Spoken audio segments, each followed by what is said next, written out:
Let's start with the prayers. Om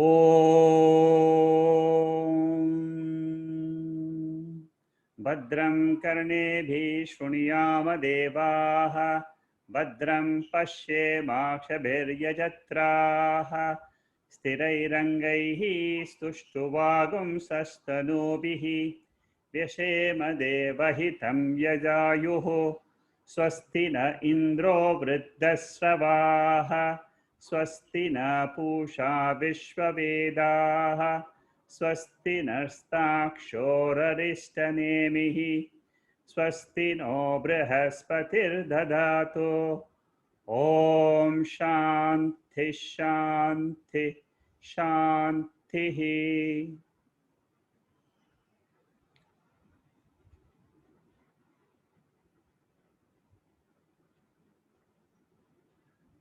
Mandukya Upanishad is the text we are studying. A very beautiful Upanishad with just 12 mantras. A clear understanding of these 12 mantras gives us a new vision about our life.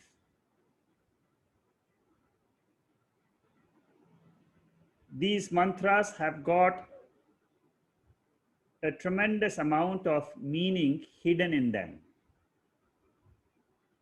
It is not easy to understand these verses if you are hearing it for the first time.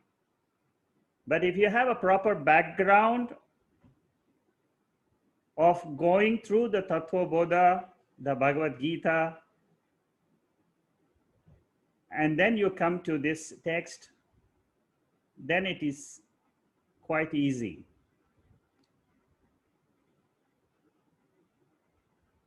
Among all the Upanishads, this particular Upanishad holds a very, very important, significant area. The reason is, it is quite easy to follow this methodology of analysis to arrive at our real nature.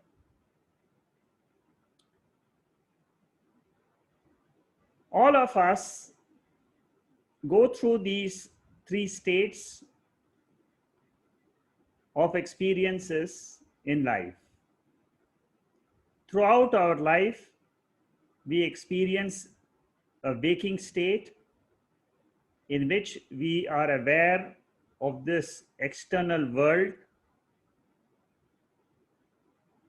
We are also aware of our sleep state, where we don't see or experience this world.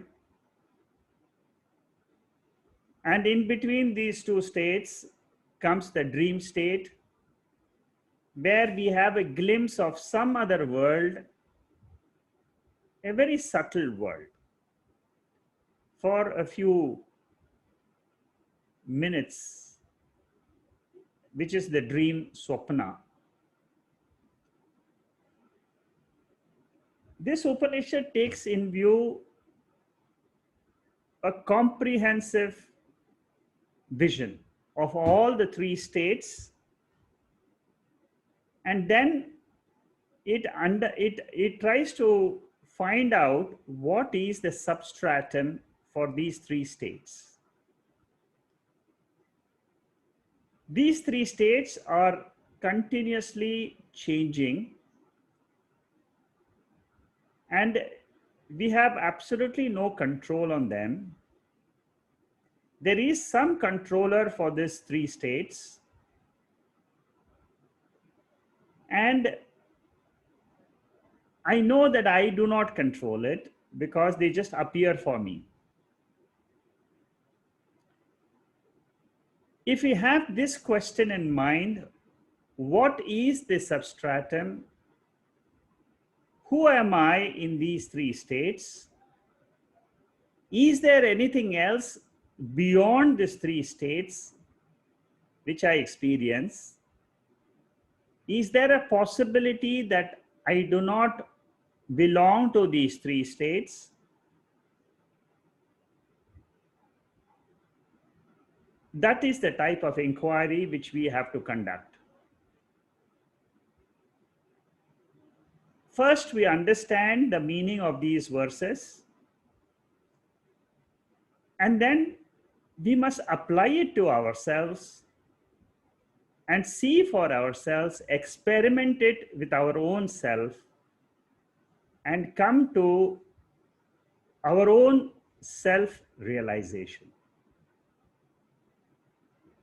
This is the methodology of this beautiful Upanishad.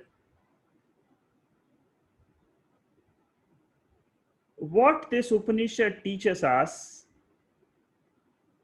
is that there is something which I don't know about myself. And that is what is called as thorium. There is a fourth state. It is not an experience, but it is swarupam. It is my nature. Nature means that is how I am in my real avastha. We all are aware that we are born on a particular date, that is basically the birth of the physical body. But that, according to the Upanishad, is not our birth. Our birth, we are by nature pure awareness, which is always there. That is the starting point of this Upanishad. It teaches me that I am of the nature of thorium, or pure awareness. This awareness is the core of our personality. That is the life in us. That is the life in all of us. It is the same thorium. It is the same awareness. Like we all breathe and live, the physical body survives on oxygen. It's the same oxygen for all plant, human, and animals. All living beings exist because of this oxygen principle in this universe. Similar to this is this awareness principle. This is the life in all of us. Universal one awareness principle. If we understand this and we take it as the truth, then it is possible for us to proceed further in this analysis of the Mandukya Upanishad.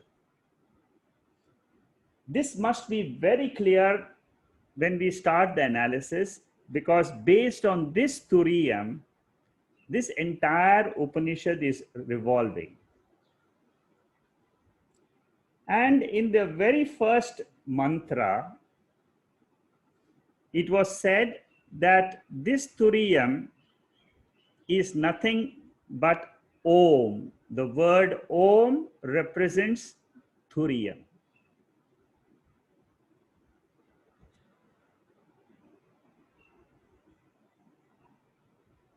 I will just give you a summary first of these 7 mantras, because this summary will help you to place the 7th mantra properly. I will also explain a small chart at the end of the 6 mantras so that you understand where we have to analyze the 7th mantra. So the first mantra itself tells us the goal. Om is the goal of our analysis, and this Om is timeless. This Om means thuriyam, It is my nature and it is timeless. You have to keep some of these pointers in your mind so that when the truth is explained, we can refer back to this timeless nature. The second mantra says that the truth of me, the individual body, which is awareness, consciousness, is the truth of the entire universe. In short, it means between the individual body and the samashti, the totality, there is something common, and that is awareness. This oneness is indicated by I am Atma Brahma. This is a Mahavakyam. Whenever the Upanishads declare the oneness between the individual jiva and Ishvara, the totality, that is called as Mahavakyam. And this entity called as Brahman or Atma has got 4 parts. And then in the third verse onwards, it starts describing the 4 parts. The first part is the waking state. And in the waking state, that pure awareness is identified with the gross body and it experiences the gross world, which is called as the waking state. The same awareness consciousness in this 4th mantra is explained as that consciousness, awareness, which is available and which is illuminating the dream state, which is called as Taijasa and Hiranyagarbha. Taijasa, I will explain to you in another chart the names. Then in the 5th mantra and the 6th mantra, it describes the same awareness when it is identified with the causal body. So there are 3 bodies and 3 states: gross body, gross state; subtle body, subtle state; causal body, causal state. In the 3rd mantra, in the 5th mantra, the sleep state is defined as undifferentiated, unmanifest in nature, which means the whole world becomes unmanifest. This is the nature of Prakriti. It becomes unmanifest, it becomes manifest. You must clearly understand the 2 states of Prakriti, which is described very well in the 13th chapter of the Bhagavad Gita. 6th verse says that I, the jiva, who was identified with my gross body in the waking state, I become one with Ishvara, who is the controller of the 3 states, who is the projector of the 3 states: waking, dream, and sleep. So in the 6th mantra, it's very clear that there is a controller, inner controller, and who is called as antaryami. And this controller, this power exists in this universe. This power is sometimes called as antaryami, sometimes called as maya, sometimes called as avidya. Mula Vidya, all these names are different, but they all mean one single entity, which is here called as Ishvara. If this is clear, then the Upanishad goes to the seventh mantra. This is where we started analyzing the seventh mantra in the last talk. And in the seventh mantra, it gives us the description of the entire vision. And this vision is there in this chart below.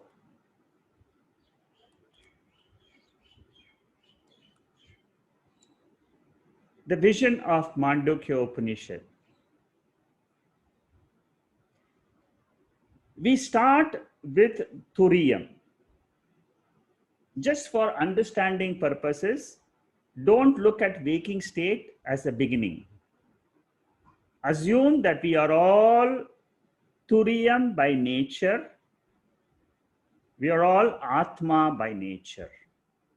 Thorium, Brahman, Atma mean the same entity. There are three words, but it represents the pure awareness, the real I.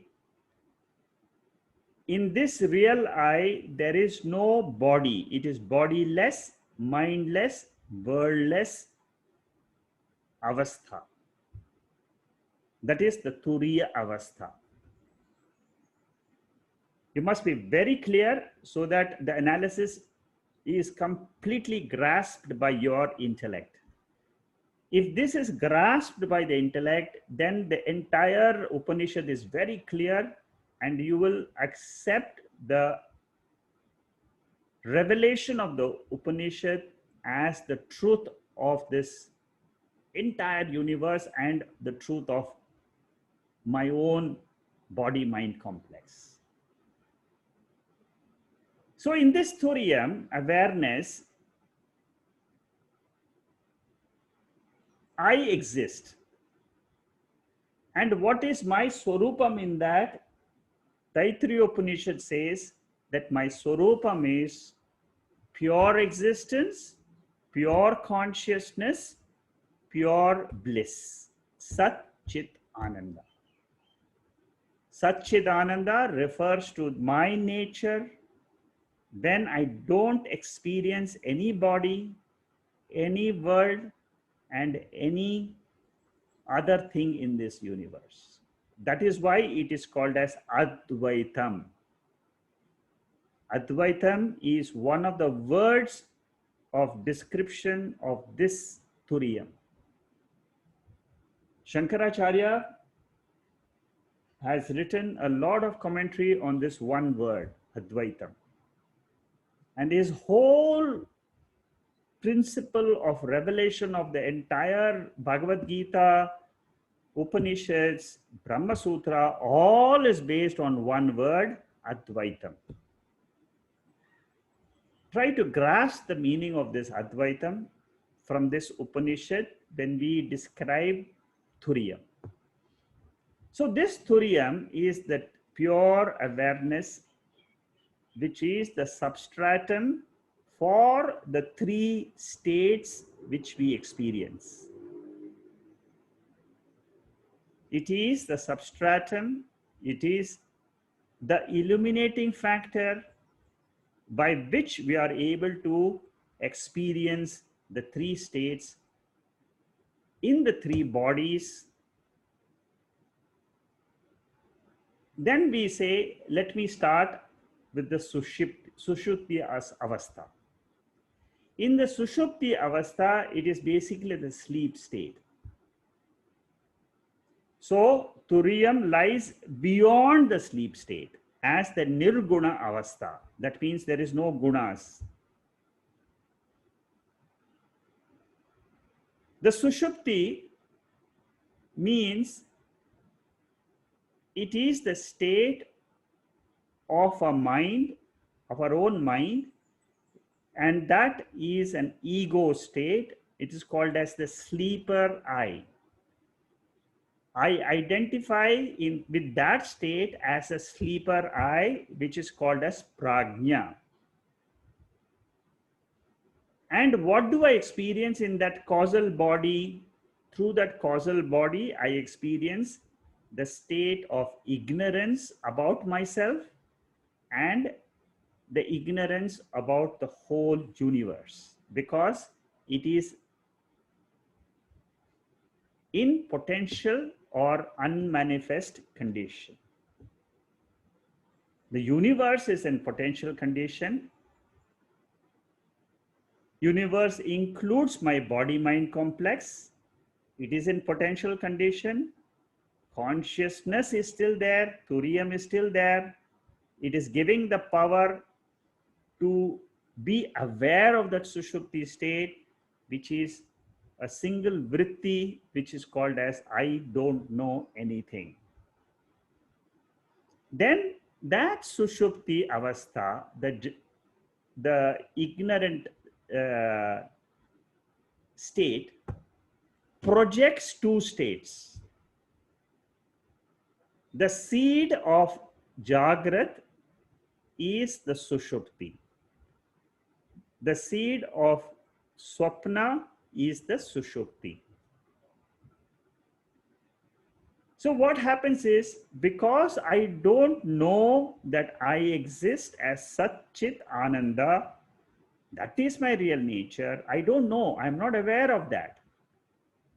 So that nature of Thuriya is covered. Because that is covered, that nature is covered,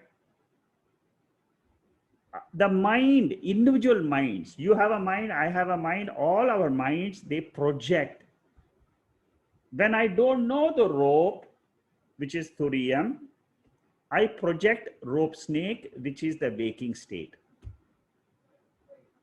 A projection comes up, the whole universe comes up, and then I identify with the universe in the gross, with the gross body, and then I'm called as the waker I. And when I'm the waker I, the name given to me is Vishwa. And the world I experience is Virat, Samashti, total. So in the case of the sleeper I, it was Prajna and Ishvara. That was the pair for an experience. In the waking world, it is the waker I and the entire world of objects and beings, which is Virat. Virat is the same as Vishwarupa Ishvara of the 11th chapter of the Bhagavad Gita. Swapnavastha is another projection of the same Mula Vidya, ignorance. And this projection, the projection is called as Vikshepa Shakti of that Mula Vidya, that ignorant state of the Sushupti. So there is a power. It is also called as the Maya power. So it projects the Taijasa, the dreamer I, and the dream world of subtle objects. It is not like the gross objects. Therefore, our experience is also very subtle. A dream we can just ignore very easily because it is very subtle in nature.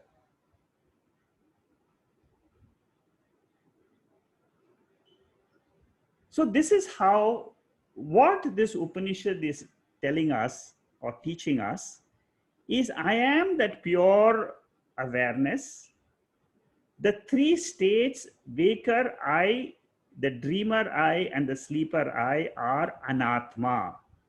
Atma is thuriyam, anatma is waker I, dreamer I, and the sleeper I, which are nothing but, they are all ahamkara, they are all ego states, the ego I.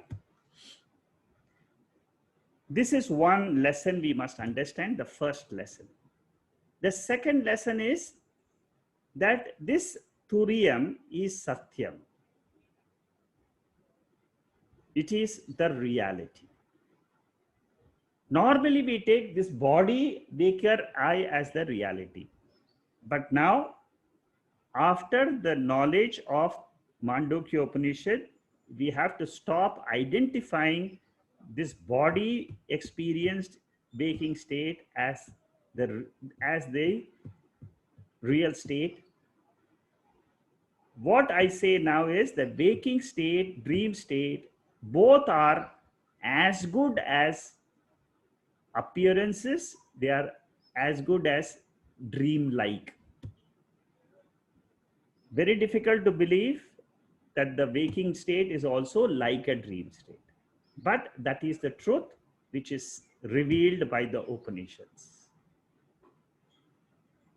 And there is a lot of analysis of why we say that the waking state is also similar to dream.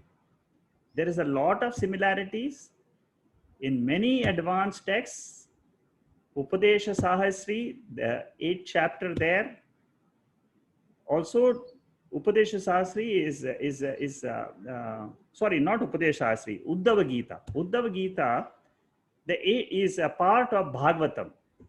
That in Bhagavatam also, in the 8th chapter,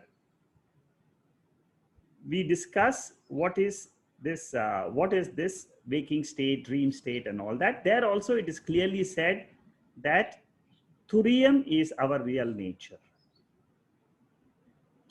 So in many of the advanced texts, it is clearly taught, this same vision is taught. What you are now trying to see, this vision, keeping awareness as the central point for us and leading our entire life. And when we do this, what is the advantage? The advantage is I am not identified with the body and mind as my real identity. My real identity is I am Satchid Ananda. That is my real identity. That pure existence is borrowed by the waking gross body to give me an appearance of the world. It is borrowed by the subtle body to give me a subtle experience of another world, and the causal body to give me the non-experience of any world. This is how Ishvara has created this Jagat. So with this analysis, let's go to the description of the thorium state. We have gone through the 15 pointers last week. I will just run through them so that it just becomes a revision, and then we will go on from 16th to 20th. So this description, now you have got the background of what this thorium is. Thorium is my nature. These 20 pointers are describing to me what that thorium is. In most of the Upanishads, they use a negative language to reveal that nature of thorium. Neti Neti is Brihadaneka Upanishad. It says not this, not this, not this. So what we are supposed to do is we are supposed to just remove everything which I take myself as, drop saying I am the body, drop saying I am the 5 koshas, drop saying I am the 3 avasthas, drop all this and come to the core of our personality, which is just the pure being. For me to analyze, for me to identify this pure being, all these descriptions are given. The first one is na anta prajnam. That means prajnam means consciousness, awareness. So it is not inner consciousness, na bahish prajnam, not outer consciousness, No bhayata prajnam, not a combination of inner and outer consciousness which we experience sometimes when we are about to get up in the morning. Na prajnam, that means it is not the sleep state. Prajnana ghanam. Na prajnam means I am not a knower of all things at one time. Na aprajnam, that means it is not that I am unconscious. These are all the negative. Then it says adrishtam, that means it is not seen, it is not perceived by the sense organs. Because the origin of the sense organs is this thuriya. Avyavaharyam. Avyavaharyam means that in this thuriyam there is no transactions available. So my pure nature, I am a pure being. That's what it means. Agrahyam, I cannot hold it by my hands. This thuriam is not something which can be held because it is formless. Achintyam, one cannot think about this because again it is the source of the mind. Alakshanam, it has no indicators because it is formless. It cannot be described by words. It is not perceived by the sense organs. It cannot be conceptualized by the mind. It's not an idea. Alingam, that means there are no indicators which will indicate this. Avyapadeshyam, that means I cannot give it a name. All names are given to objects in the world. Thuriam is just another, okay, we have coined a name, but it is a name given to something which is got no name. Compared to the three states, it is called as the fourth state. Ekatma pratyaya saram. It is one essence of one continuous thought. Ekatma, that means there is nothing except one. Nothing else except itself. Prapancho upashamam. It is the state in which there is a complete cessation of all the worlds. Not an iota of a world is seen, experienced in Turiya. Shantam. Shantam means it is where there is no sorrow, where there is complete peace. Peace is experienced by us when there are no agitations in the mind. That is what we call it as relative peace. The waking state, we all experience peace. Sometimes when the mind is not very agitated, it's quiet, that is called as a relative peace. But here, Shantam means pure nature of peace itself. Because the mind itself is originating from that peaceful thuriya. Shivam, up to 15 we covered last week. Now I'm proceeding further. Shivam means it is auspicious. Why is it auspicious? Because it's pure in nature, pure being, from where the entire world is coming and where the whole world is resolving. There is nothing, there is not anything except itself. The next word, advaitham. This is a very important word. You must understand its significance. It is Advaita means there is not two things there. All the waker, dreamer, sleeper is mithya. It is an appearance like the movie in a screen. The screen is satyam. All the movies, they appear and disappear. The waker movie, the dreamer movie, the sleeper movie, they are all appearances on the screen of thorium, pure consciousness. There is no second. They all depend. The three states, the movies, they are dependent on the screen for their appearance, but the screen is not dependent on the movie.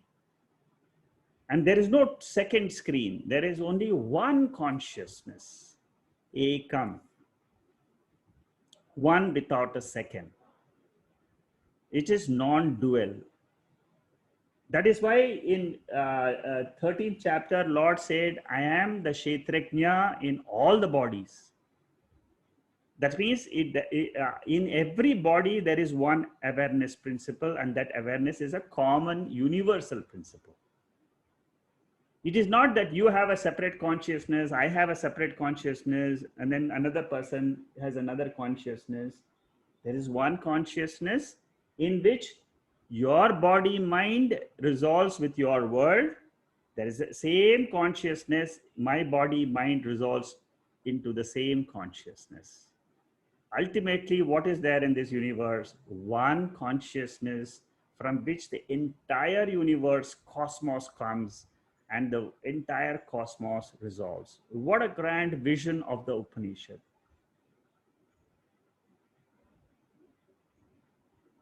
Our mind expands when we have this vision.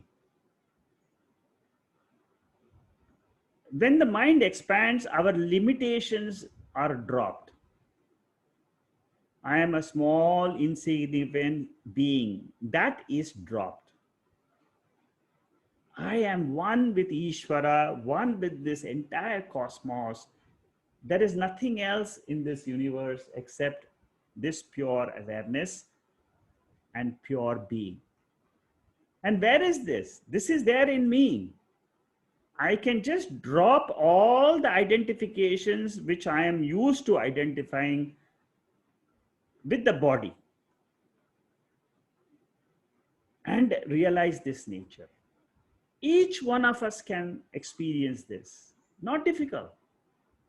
We just have to close our eyes, recap what we have understood as the thorium, drop the waker I, drop the sleeper I, drop the dreamer I, and see who is this pure I.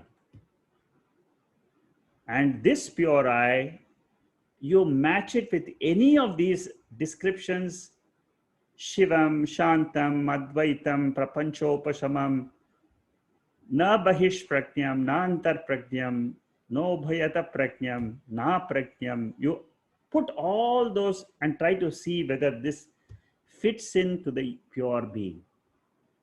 You will appreciate each and every indicator fits this thorium I perfectly. And when our mind is able to go through these and the words which open up, reveal the thorium to me, that state is called as the moksha state. I have had a glimpse of my own original nature before this body was born. That is the same state. That is the thorium state in which I will be when this body leaves. It will be the same. There is no difference in the experience between my sleep experience and that experience of the thorium. It is the same. I have no fear of death. I'm not afraid of death because as thorium, I am nitya muktaha. I am ever free. Right now, listening to the Upanishad, I can tell, because this is the truth. The words of the scriptures will not say anything which will hurt me. They will help me to understand and become free. That is why it is called as pramanam. The words are the pramanam. They are the means to realize my real nature. Whoever it may be, you may be a Russian, Americans, you can be from any part of the universe, you are anyone. The moment you understand, I am the awareness, consciousness, in me the awareness, the entire state is projected, it gets resolved. This is a play of, is a magical play of Maya. I watch this Maya principle and then I resolve into that pure consciousness. Chaturtham manyante. Manyante means it is said it is the fourth, considered as the fourth, but it is not really the fourth because it is the only state. You can't even call it a state because there are nothing which exists in that. And it is the same, if you recall Chandogya Upanishad, the 7th chapter, Bhuma Vidya, in the 4th section, 741, Chandogya Upanishad, you take the description which is mentioned there. It is in the Chandogya Upanishad, the Guru explains the thorium state as that state where you don't see anything, hear anything. Na anyat shrunoti, na anyat pashyati. You don't see, you don't hear, you don't smell anything, but you exist. Because the sense organs are all mithya. The world is mithya. It is an appearance on that pure consciousness. The reality is that pure consciousness. Sa Atma, that is the Atma. This is the final word, the pramanam for that thuriya. Sa Vigneyaha, that should be known.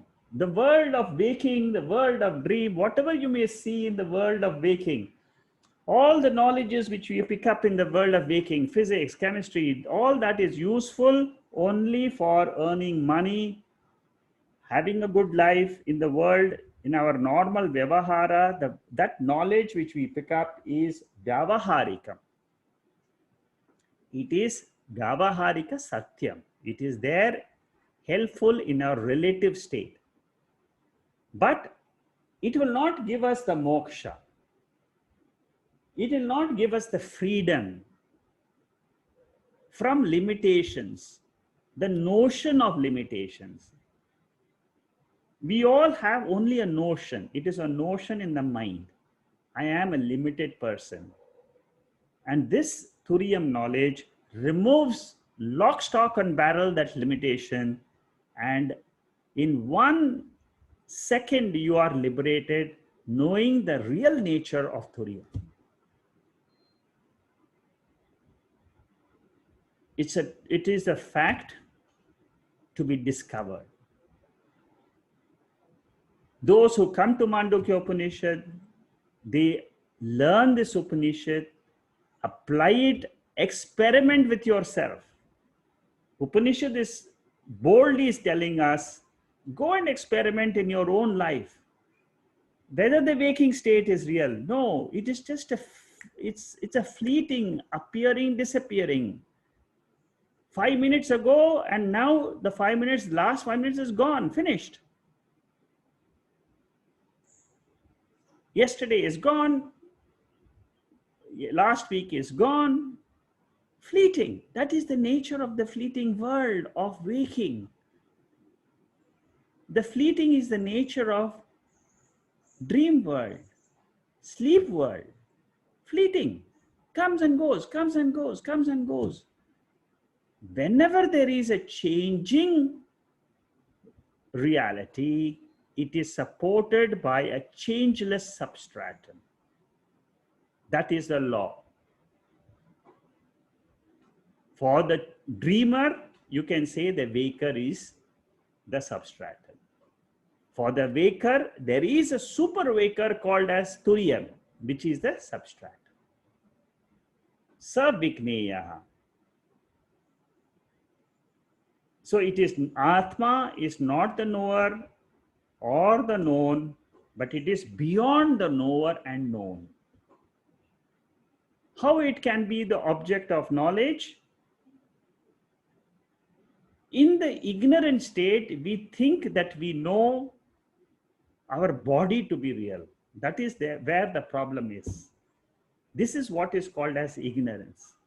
When I take myself as a body, that is what is called as ignorance. When I take that the waking state is very real, that is called as ignorance. Only by this knowledge of thorium, if that thorium knowledge has to sink into our mind, we have to continuously apply our mind and see for our own self that thorium, pure consciousness, awareness is my real nature. When I see that, what happens is it is samadhi. Samadhi means it is where the intellect is in samatvam, pure, it is in stable condition. Normally what happens is, whenever I wake up in the morning, from that pure consciousness, there is a disturbance created. That disturbance causes change in the mind. And whenever there's a change happening, it must have a changeless substratum, which is consciousness. This is the law. Thorium is the changeless substratum for the waker eye, dreamer eye, and the sleeper eye. In these three states, the mind gets agitated. It gets disturbed, and then it starts seeing, it starts projecting, it starts conceptualizing, and it starts perceiving through the sense organs. There are two functions of the mind. Number one, perception. Through the sense organs, the mind has the faculty to perceive the world.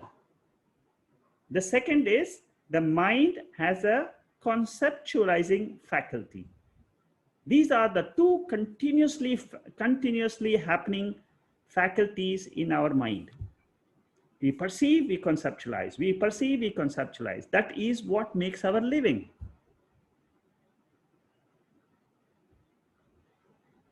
And that is what causes agitations in my mind.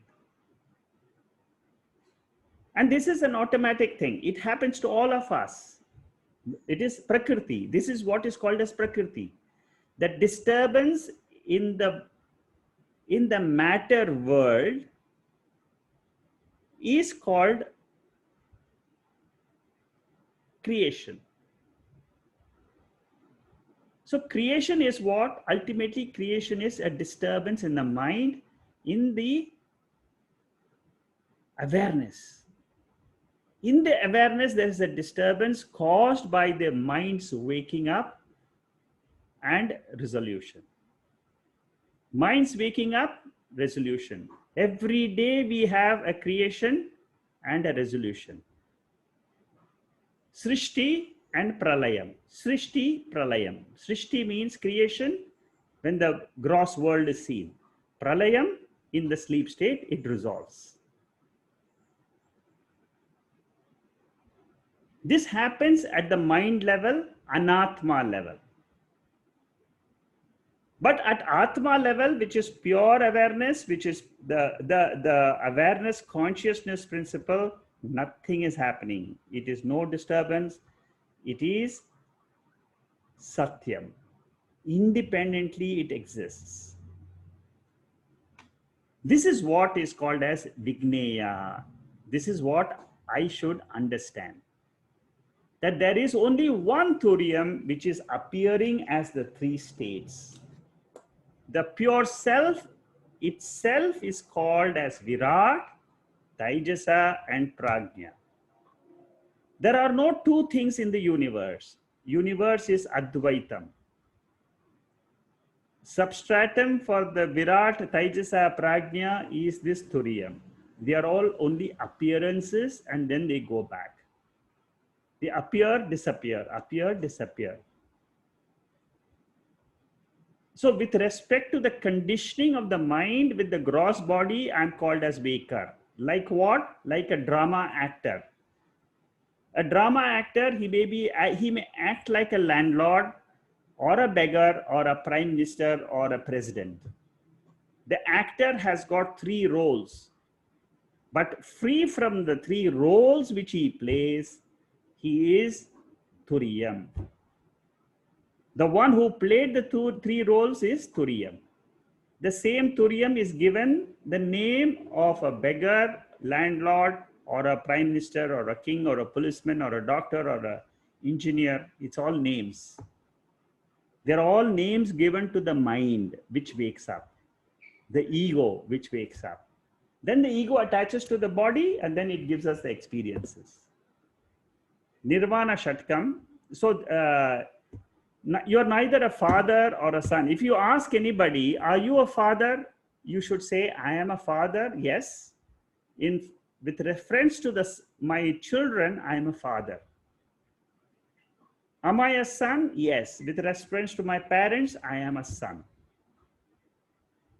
Am I a brother? Yes. With reference to my siblings, I am a brother or a sister. But who are you? You suppose you drop these roles from you and then ask yourself, who am I? The answer to that question is Turiya. I am the pure awareness, which is na anta prajnam, na bahish prajnam. These words, see, normally people by heart the seventh mantra. Because this seventh mantra of the Mandukya Upanishad is very, very famous mantra. I mean, all acharyas, they will quote this mantras whenever they want to describe what is Atma. Very, very popular. The most popular mantra in the entire Upanishadic literature is this seventh mantra of the Mandukya Upanishad. Why the teacher uses this mantra? Because it can easily explain this Thuriyam as the real nature. Dropping all our waking state, dream state and the sleeper state, stand apart and see who you are. You are this pure being in which there is no time, space, or causation. That is what is the revelation of Mandukya. There is a very big analysis in Panchadasi, 10th chapter, Nataka Deepa Prakaranam, on this mind. It is an analysis of the human mind. I hope to take that chapter after finishing Mandukya Upanishad, because it goes very deep in analyzing our mind, which is useful to understand this Turiya. 26 verses, 10th chapter of Panchadasi. Very beautifully, it analyzes the human mind. And you cannot escape but arrive at a conclusion that this Thuriyam is my nature. That is the beauty of that chapter. Very beautifully described there. I will see if I can take it. I'm trying to put together something, but let's see. So Nirvana Shatkam also has 6 mantras, which is a commentary of this 7th mantra of Mandukya. You can go through any commentary on this Mandukya Upanishad 7th mantra and understand in depth the 7th mantra for your own analysis, to get convinced that I am of the nature of thuriya.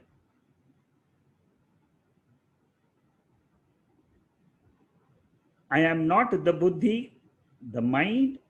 If I am not the buddhi, I am not the doer, because it is just identification with that intellect, which makes me a doer or enjoyer.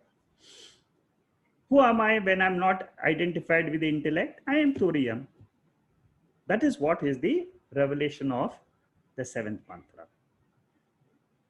No raga, no dvesha, no papam, no punyam, no joy, no sorrow. All this is only at the level of vyavahara.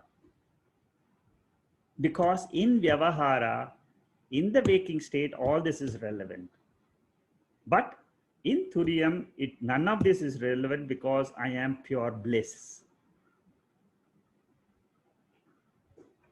This thuriam is not meant for chanting, but the words should be used for meditation. Om is Atma. Atma is nothing but the same as Brahman. Atma and Brahman, they are two names of one entity. And that is Chatushpad. Atma is fourth. Thuriam is fourth. Atma has got four parts according to this Upanishad. No pada, just pure infinite being is the ultimate truth. That is what is the description of the seventh mantra of this Mandukya Upanishad. I have put together some of the mantras of the same Atma from different Upanishads. I have added them on so that you get an idea how some other Upanishads describe the same Atma. Mundaka Upanishad, I will take one or two and then we'll continue next week. In most of these Upanishads, you will realize it is the Nirgunam which is explained. That means Atma is without any attributes. The 14th chapter of the Bhagavad Gita says it is Guna Atita, Atma. So that 14th chapter of the Bhagavad Gita is what is explained as Turiyam in the 7th mantra. In Mundaka Upanishad, Yattad adreshyam agrahyam aggotram avarnam achakshushrotram tad apanipadam nityam vibhum sarvagatam susuksham tad avyayam yat bhuta yonim paripashyanti dhiraha. Paripashyanti, he sees this Atma as something, he sees this Atma. What is this description given?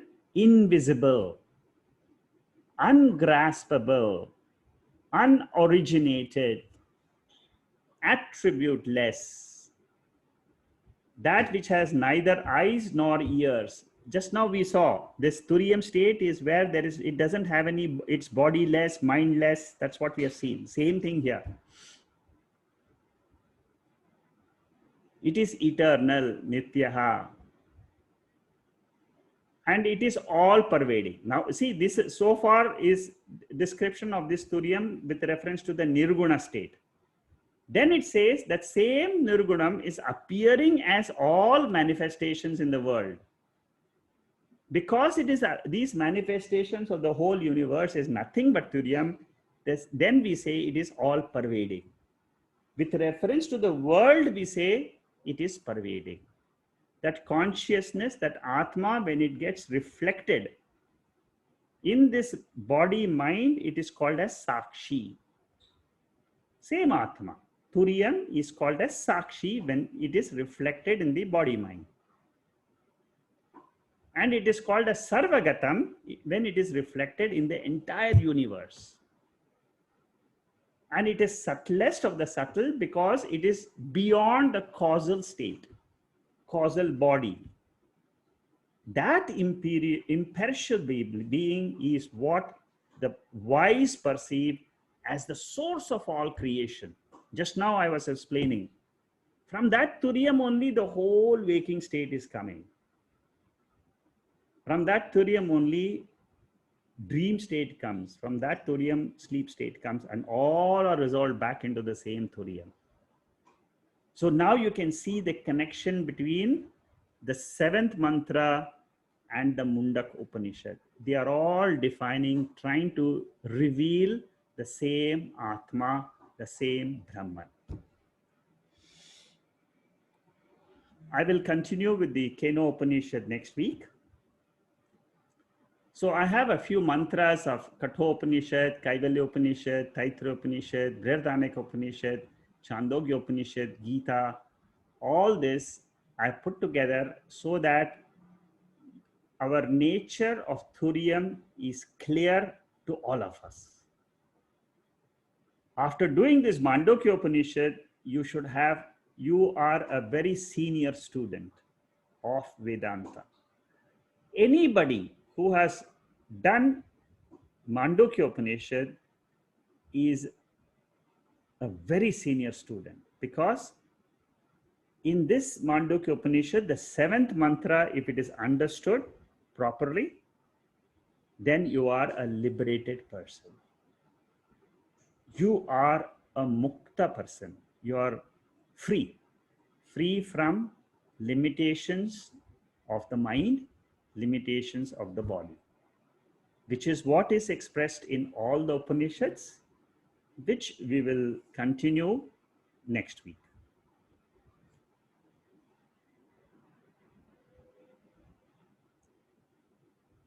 Om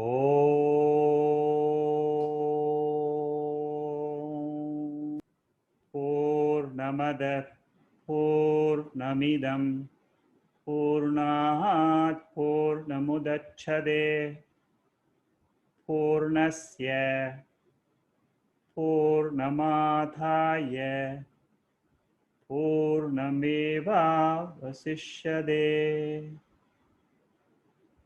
Om Shanti Shanti Shanti.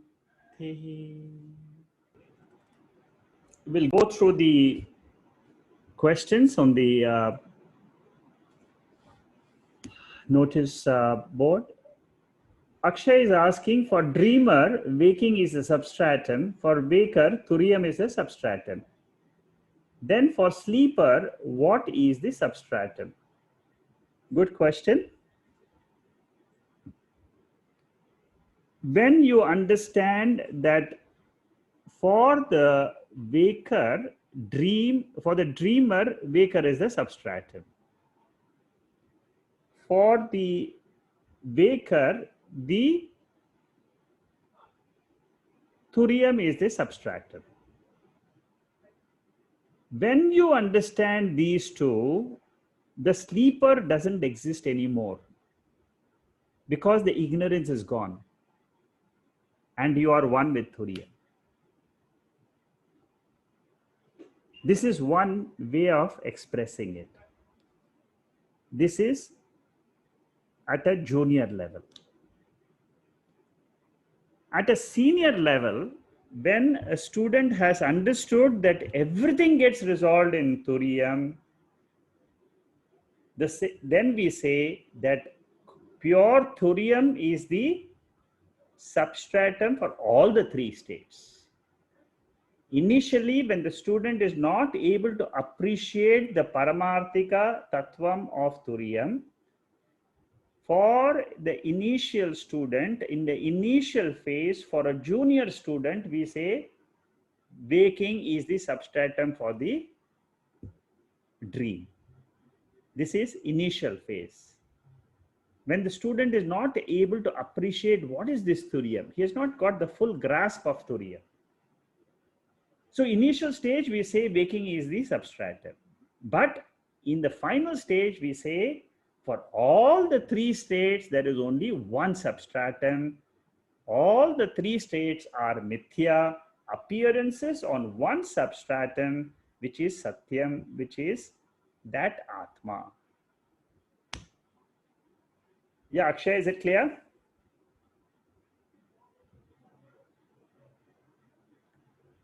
You can unmute and then you can reply.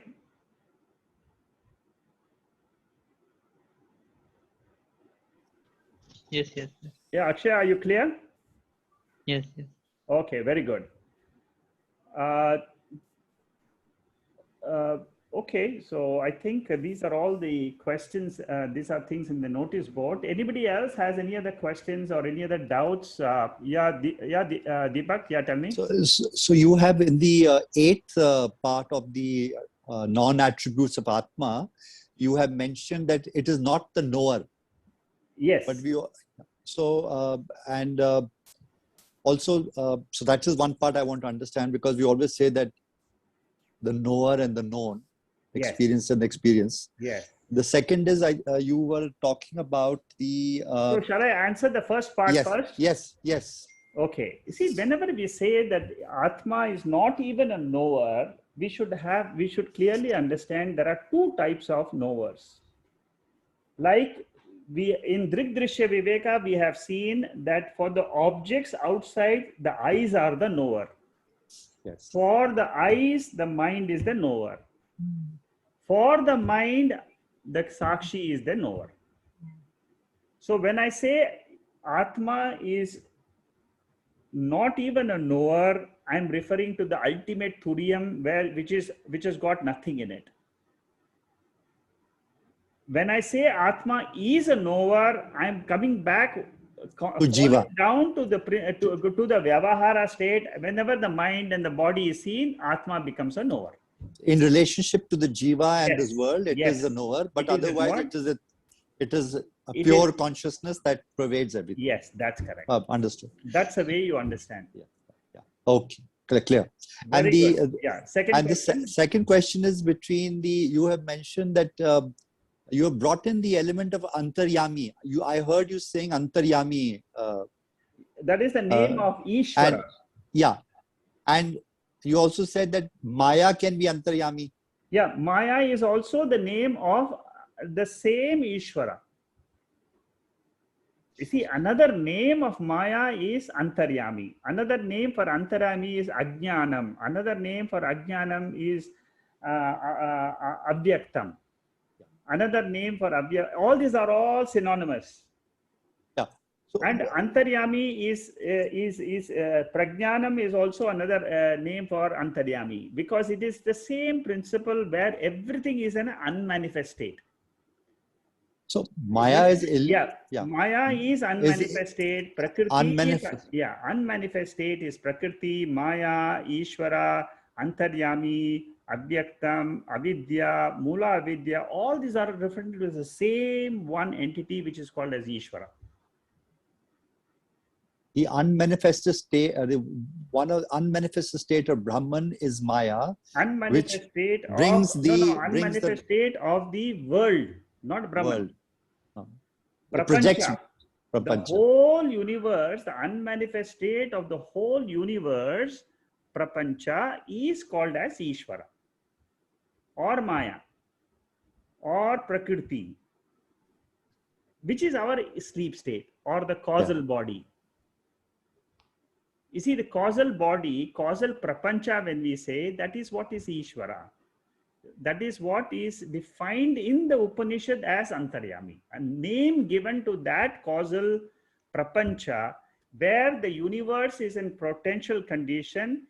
That name given to that condition is called as Antaryami.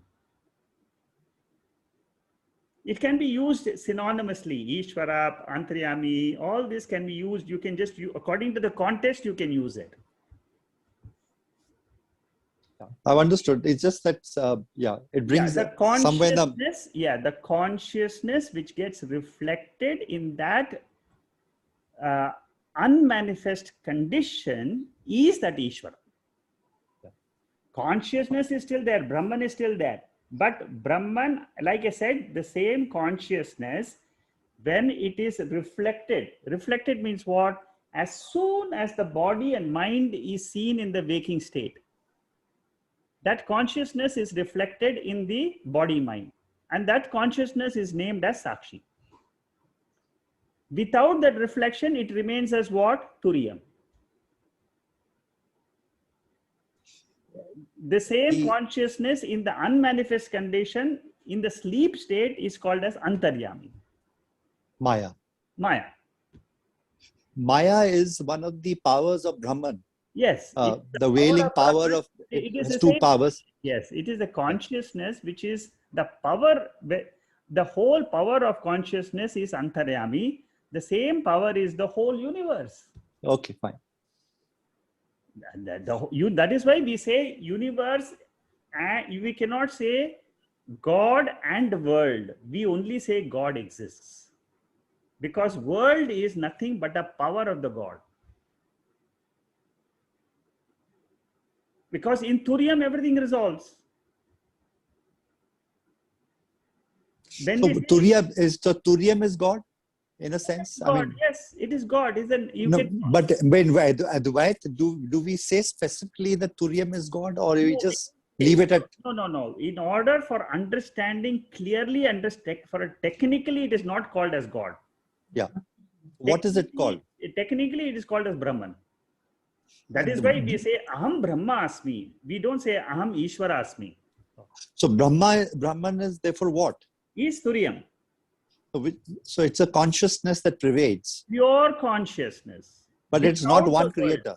world. But it's not the creator. But it's not the creator. It is not the creator. Only the creator is, we call this Ishvara as the creator.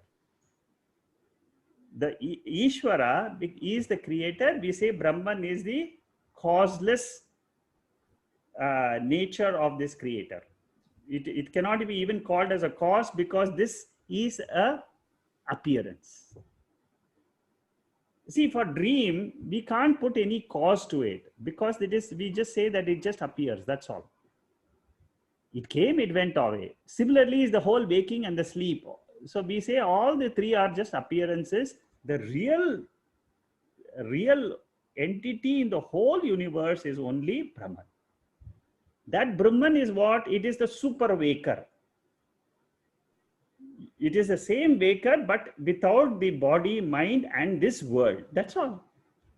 I am that same Brahman. That is why we say Aham Brahma Asmi. That I refers to the consciousness only. Without the body, mind, and the world, who am I? I am called as Brahman. Finished. That is why Upanishad says, Tat Tvamasi, you are that Brahman. Without any identifications, you are the same pure consciousness. And that is our going back to our origin, means in meditation, you only say, I am that Brahman. All the waking state, dream state, sleep state is just an appearance in me. They come out from me, and they resolve into me, the pure consciousness. This is the way to meditate. Keep repeating this. You will see the impact of this in your life. 100% you will see the impact, because this is the truth. There is nothing else. This is the truth. This is revealed by this Mandukya Upanishad. Very clear. I am that pure Brahman consciousness. All this waking which I hear, including the class which we are listening, this is mithya. It is an appearance. The Bhagavad Upanishad says that Veda becomes Aveda. The Veda themselves say that Veda themselves don't exist in Brahman. That is the height of this Brahma Vidya. Veda becomes Aveda. The Mata becomes Amata. Pita becomes Apita. In that pure consciousness state. And that is the ultimate. Realize the truth and be free. That's all. Free for life. No videha mukti, no jivan mukti, nothing. You are nitya mukta. Right now you are mukta because you have owned up that as your nature. In 1 second, you can just drop everything and just say, I am that. Tat Tvamasi. This is only after you hear the Mahavakyam. I am Atma Brahma is the Mahavakyam in this Mandukya Upanishad. We have all studied that mantra. I am Atma Brahman means this Atma, this awareness principle in this body is Brahman, is that pure consciousness in the entire universe. In all bodies, it is the same awareness. I've understood, Mr. Shekhar. It's absolutely very clear. Yes, I'm I glad. have a- There are many people who have These heard are talks. They have dualistic minds constantly look for a creator, Yes, and therefore that's you always correct. sort of It is the mind which divides the world, and it divides into subject-object duality. Yes. It is an automatic thing. The moment we wake up, the mind divides, I am the subject and the world is an object. And I stands for the body and mind together. This is the world of duality in the waking state. But thorium is not Dvaitam. Thorium is Advaitham. Right. The Panchadisi, the 10th chapter, there are 26 verses there. It tells you what is this Advaita principle.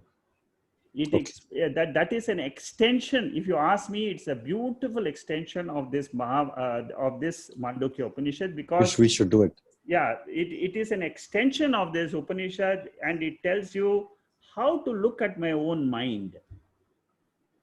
You know, it teaches us in very depth, a great depth. It tells you the space and time are objects of this consciousness.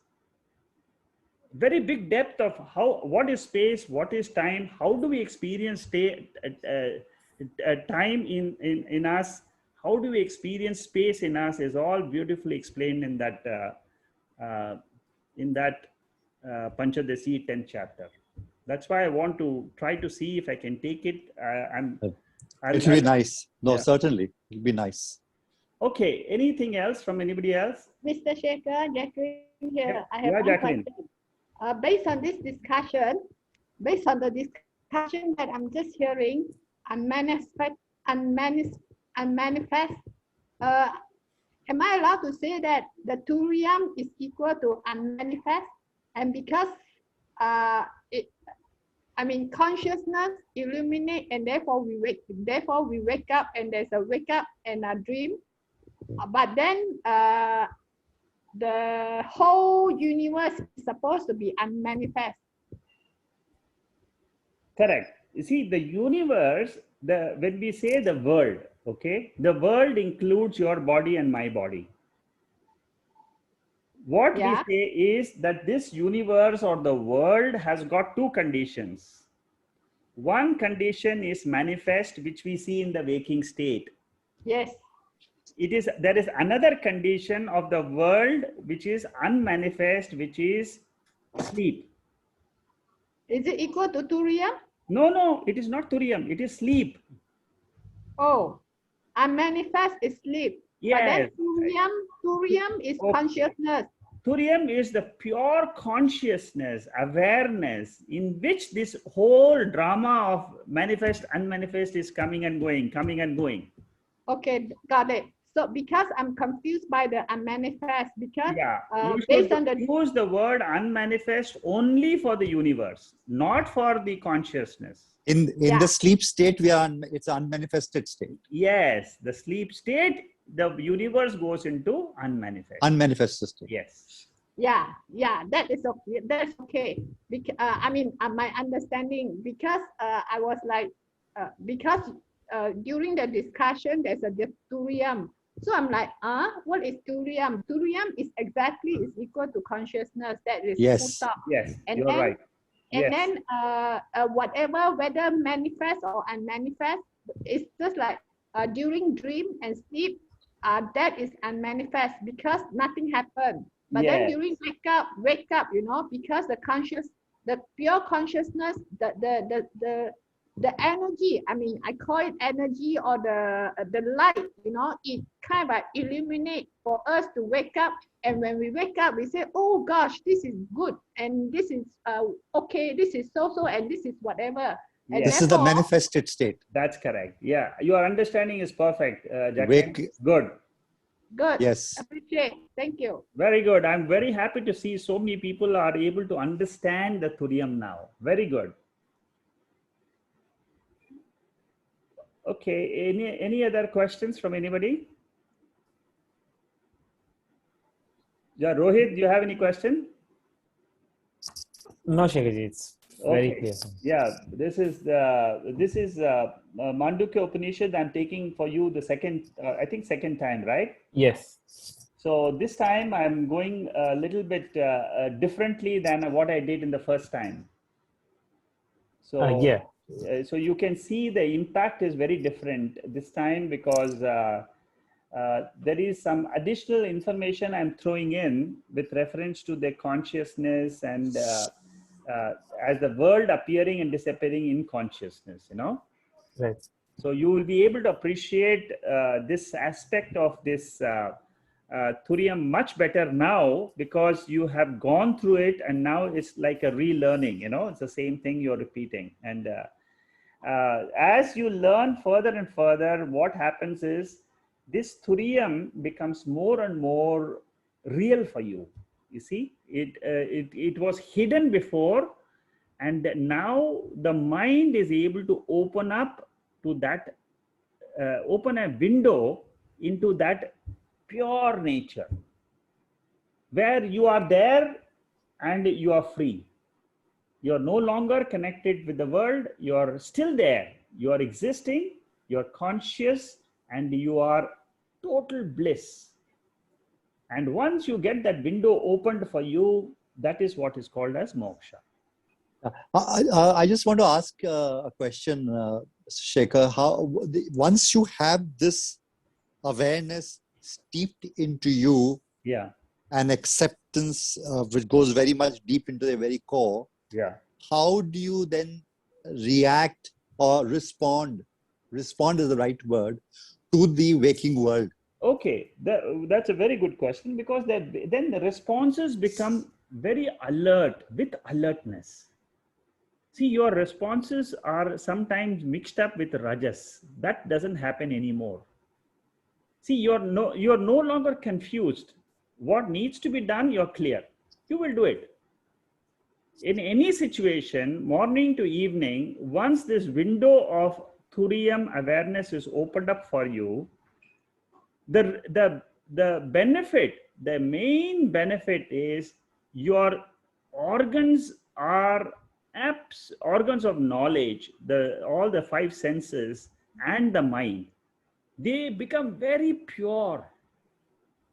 They become pure because they're able to, they get the full energy of that thuriam. And that is what it is, sattvic in nature. It is clarity. It is peace. You experience peace throughout the Joy. day. Throughout the day, you are pure sakshi. You are pure because in that, what happens is you don't have any confusion in life. You know, if, at any time, anything happens, you know, this is the thing to be done. That's it.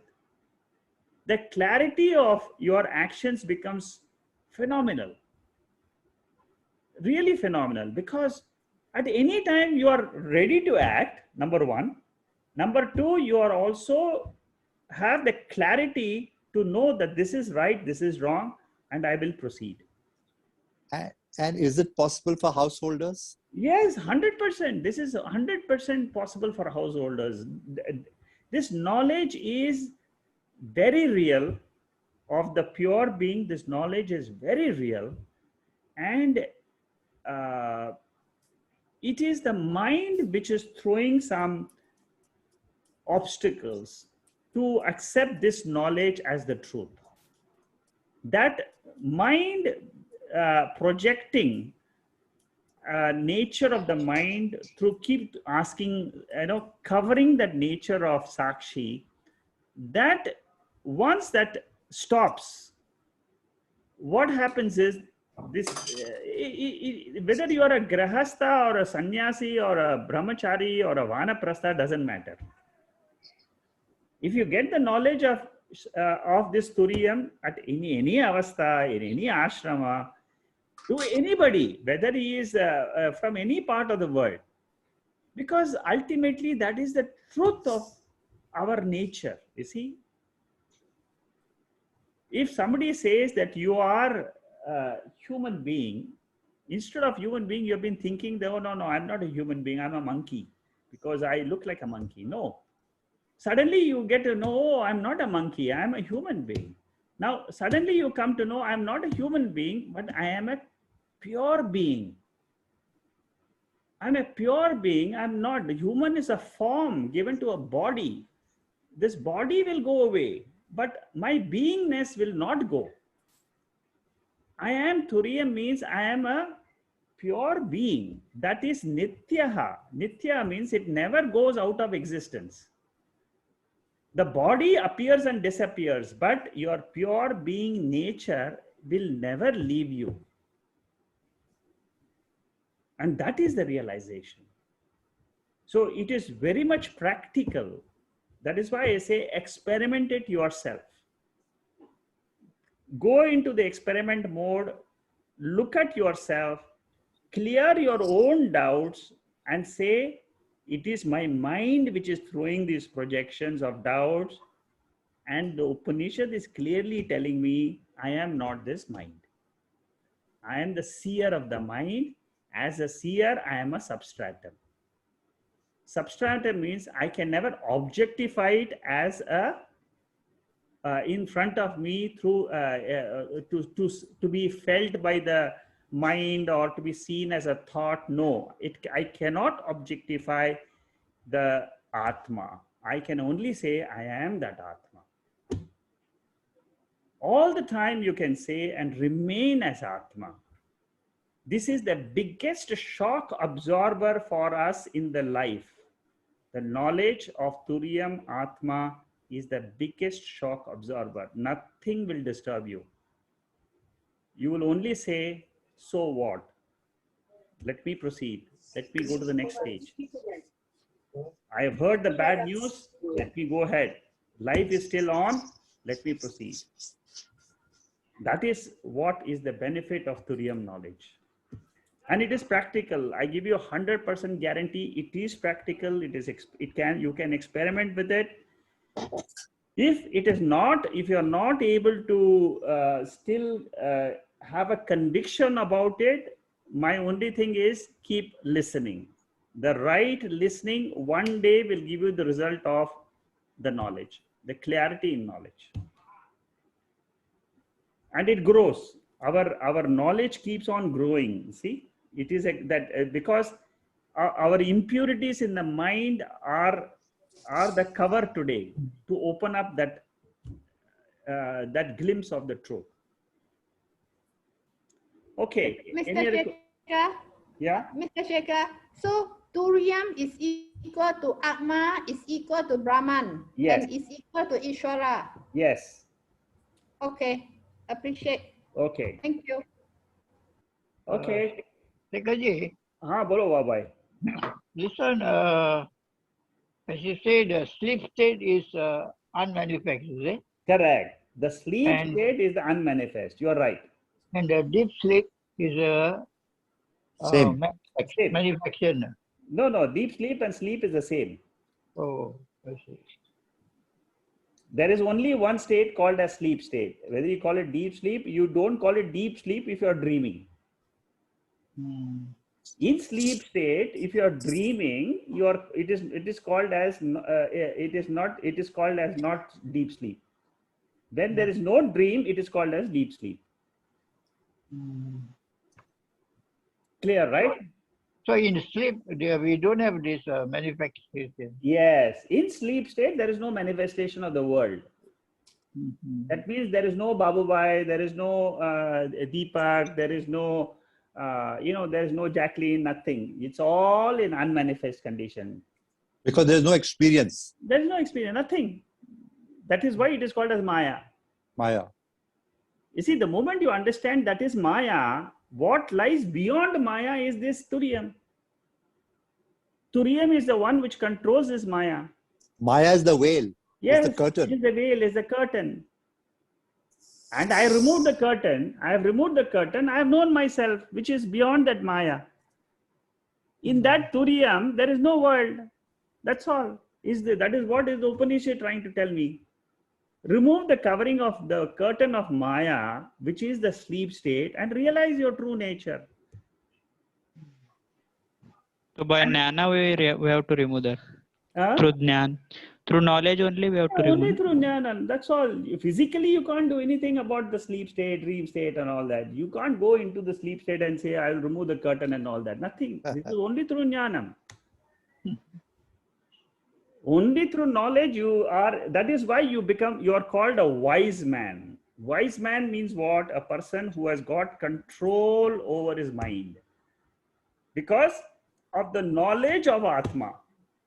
You see, many a times in the Bhagavad Gita, it says you control your sense organs, control your mind, purify your mind, and then you will be able to know your nature. That is for the preliminary student. Junior student, Bhagavad Gita, it teaches us step by step. It tells you karma yoga, it tells you upasana. All this is for the junior student. Bhagavad Gita is meant for the junior student. The moment you have done Bhagavad Gita, immediately you should come to Upanishads. Learn this main thing to learn is Mandukya. The moment you have Mandukya in your fingers, you have grasped it, all other Upanishads are open for you. Not only other Upanishads, actually speaking, after the Mandukya Upanishad, your study is over. You have to only abide in that Atma and just say, my study is over. I have understood Atma. I know how to get into Atma and how to come out of Atma. You have the flexibility, you have the felicity because of the knowledge. Clear knowledge. It has to be clear knowledge without any doubt. If you have confusions, go back to Shravanam again. That is the only thing which will clear. And you come back and say, yes, now I have got the knowledge, I am free. Yes, secondly, but my confusion is the Sanskrit word. I'm not familiar with it. Yeah, but keep listening. You will one day you will say that, oh, no, don't worry. The Sanskrit words will come to your mind because we are using English to explain the Sanskrit words. So you see, just keep listening. That thing will come to your mind because the words ultimately Atma cannot be described by words. It is just a feeling inside you. I am that pure consciousness. That's all. That's all. Words and words and words you don't get lost in the words. Words are only the means. Like you take a car, you go up to a particular point. Similarly, you take the words to reach Atma. That's all. Then you drop the words. Whether it is Sanskrit, English, nothing, German, Chinese, anything. Just drop the words and be yourself. Okay, thank you and good night. It's already 8:20.